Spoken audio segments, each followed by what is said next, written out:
Welcome to Dare a New Belief, a place to discover what is possible for your life after the loss of a loved one, and where you will find inspiration, insight, support, and love, and hopefully a bit of laughter to help you through your day. Now, here's your host, Nada Hogan. Welcome to Dare a New Belief, where you will find light and life, love and joy, healing, faith, and hope. A place where you get to believe what is possible for your life. And today I have the great honor to have back with me again, Michelle Boss. And Michelle is a fabulous guest. She was on last week, so if you missed any of that episode, please go back and listen to it, because Michelle offers insights about grief, about life, about spirit, about energy. It's fabulous. And we're going to pick up that conversation. And I want to let everybody know that all of Michelle's information for her closed group Facebook page, which is called Good Grief, will be on the show notes. So if you missed that the first time around, that will be in the show notes. So no worries, you'll be able to connect, because it's a fabulous page that you have, Michelle. And I've been on there myself, reading and helping to support other people. And sometimes, as time goes by, you don't forget the pain, but you're not focused on the pain. Maybe you're focusing on something else in your life, and you read somebody's gut-wrenching post about, they had just lost their son or their daughter or parent or pet, and it's like, oh man, that pain that you feel. And when other people can be there to support and love and hold that person while they're grieving. It's just phenomenal work that you do to have this page, because your group is powerfully beautiful, compassionate, caring, supportive. I've never seen anything like the page that you have, and I honor you for the work that you do, and thank you for being there and showing up like you do in life. Thank you. Well, thank you, but I have to say the group is all of us. It's not just me. Like, it's everybody who is grieving. It's what when you lose someone, you are reduced to your core being, and when everything falls away, when the rug's been pulled out from under you, and everything you thought mattered is gone and doesn't matter anymore, you're so raw and you're so open to, one might call it vulnerability, but I would call it a sort of superpower. You're so open to everything, like the spirits, and just everything you look at is different. It's like colors are enhanced and sounds are enhanced, and every feeling, and you sort of see through all the bullshit of life, and you just see the true being of yourself or of who you lost, or just the rawness of life.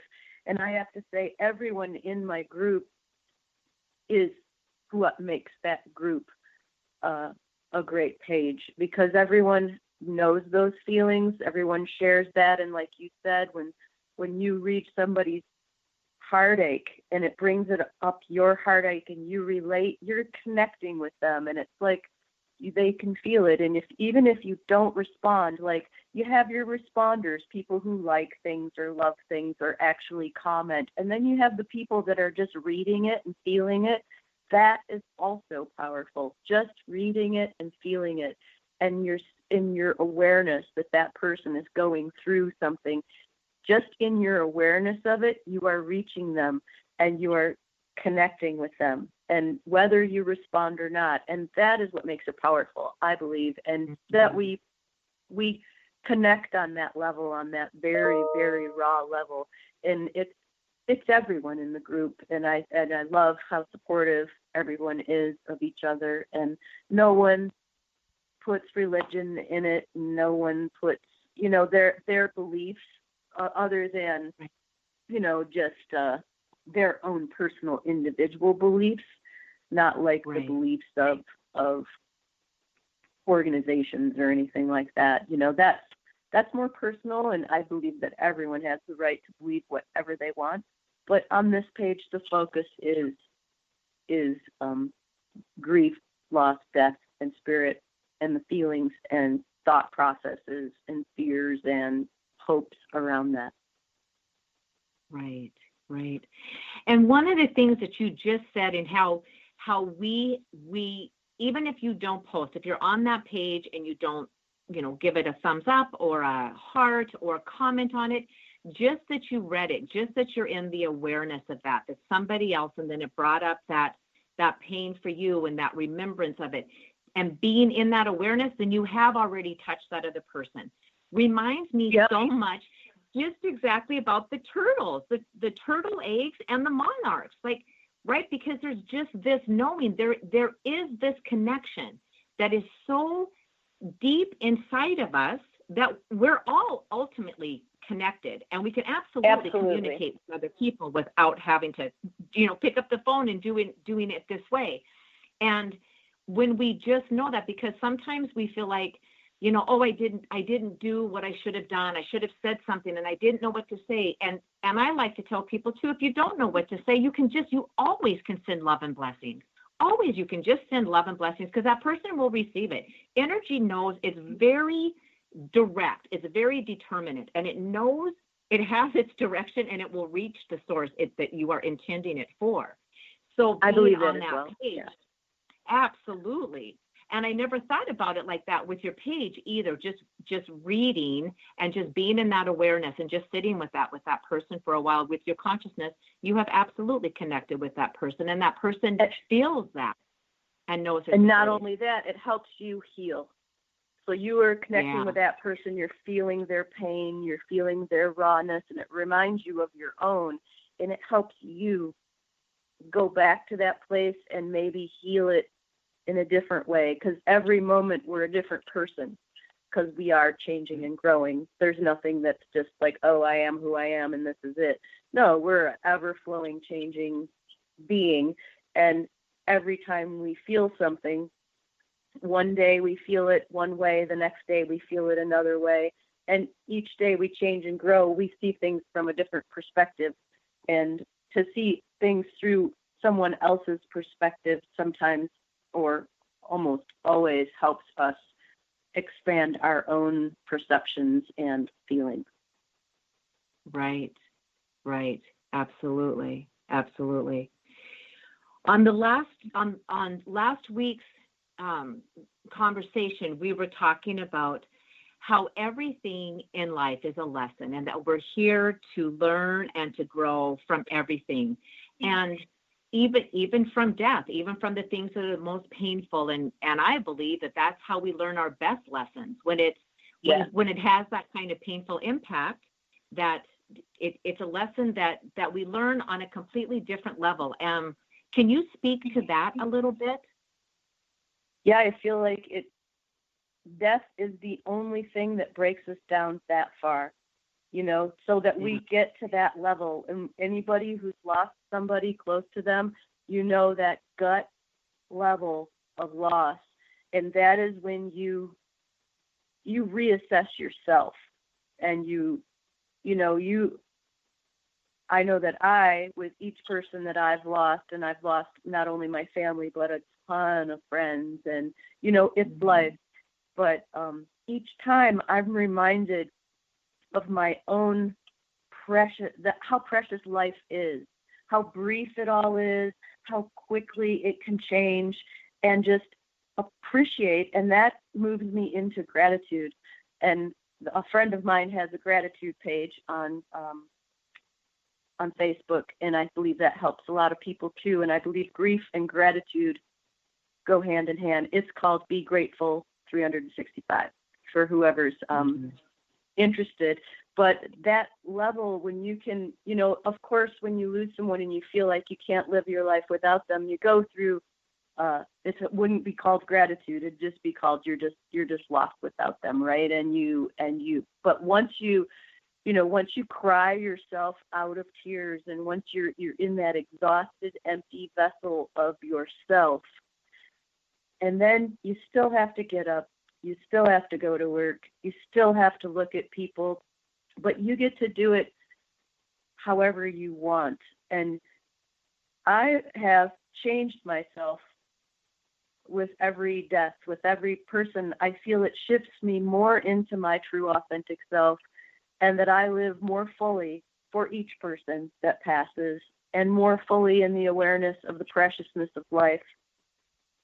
And I don't know how to express that to the outside world. It's really an inner thing, just to be thankful and to really embrace what is around you, whether it's the light moving across the room, the people you do have in your life, your pets, your plants, the things you love to do, whatever it is in life that you feel that you welcome back in, the things that heal us.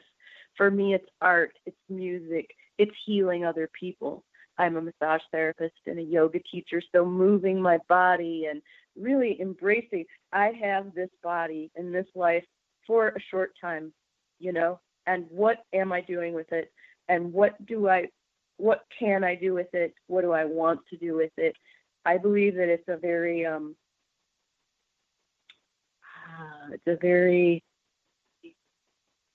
very deep transformation of ourselves. Yeah. When you were talking about that feeling where it's hard for you to find the words to say that, there's times where I feel, whether it's gratitude, blissfulness, and I want to go back to gratitude because it feels like it's gratitude for this life, but gratitude is not the word. And that feeling, I have never found a word to describe it that is able to portray what that is, because there's so many times I find myself crying because I am so grateful for the experience to be here, to navigate through the things that are tough and hard and super painful, and to know what I have gone through and to where I'm at as a human, where I have grown and how I show up so completely differently in the world because I was part of a bigger picture that I didn't even at that time took for granted, that I didn't, right? You just kind of, at least that was my thinking, nothing's ever going to happen to my children. That happens to everybody else. That will never happen to me.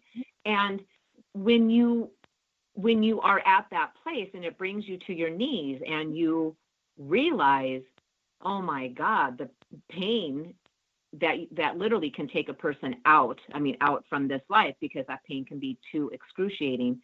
But then to get on the other side of that and to be able to feel that contrast of that gratitude for that person's life and how that person lives on inside of us, because I think they do.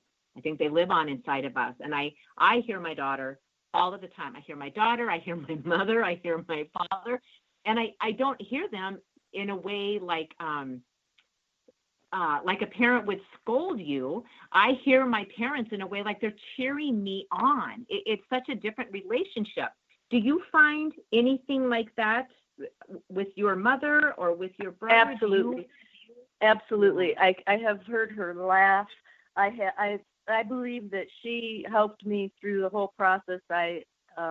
Being the only one left to deal with the estate, to deal with her stuff, all of that. Like I never thought that I would be able to do that, and I didn't have any help, and I handled it efficiently and thoroughly. And that's my mom. That's my mom, is the efficient, thorough, person. And when the day after she died, I woke up in her bed and I was like, wow, my mom's dead and I'm in her bed. And I heard a voice say, I will help you. And I was like, oh, whatever. And I got up to get some coffee, and her siblings were there, and they're like, we're going to help you. We're going to help you. And they were in their own way wanted to help. They wanted to pack her stuff up and they wanted to do it their way and just like get it over with, right? And I was just like, they have family